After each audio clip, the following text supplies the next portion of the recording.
Deuteronomy 8. Israel, do you want to go into the land the Lord promised your ancestors? Do you want to capture it, live there, and become a powerful nation? Then be sure to obey every command I am giving you. Don't forget how the Lord your God has led you through the desert for the past 40 years.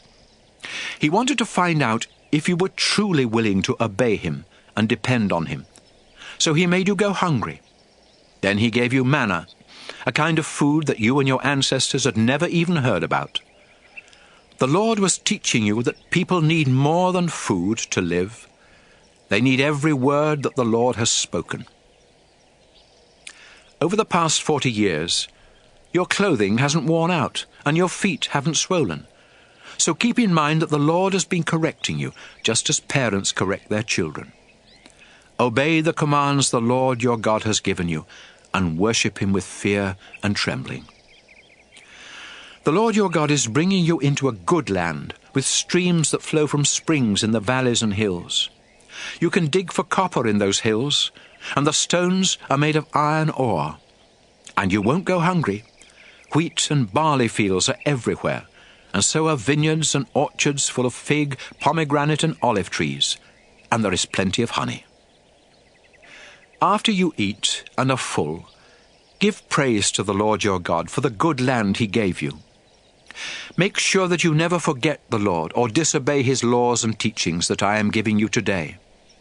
If you always obey them, you will have plenty to eat, and you will build good houses to live in. You will get more and more cattle, sheep, silver, gold, and other possessions. But when all this happens, don't be proud.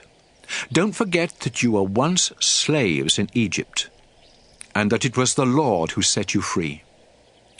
Remember how he led you in that huge and frightening desert where poisonous snakes and scorpions live. There was no water, but the Lord split open a rock, and water poured out so you could drink. He also gave you manna, a kind of food your ancestors had never even heard about. The Lord was testing you to make you trust him, so that later on he could be good to you.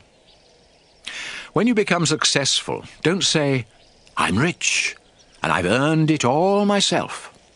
Instead, remember that the Lord your God gives you the strength to make a living.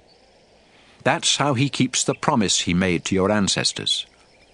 But I'm warning you, if you forget the Lord your God and worship other gods, the Lord will destroy you, just as he destroyed the nations you fought.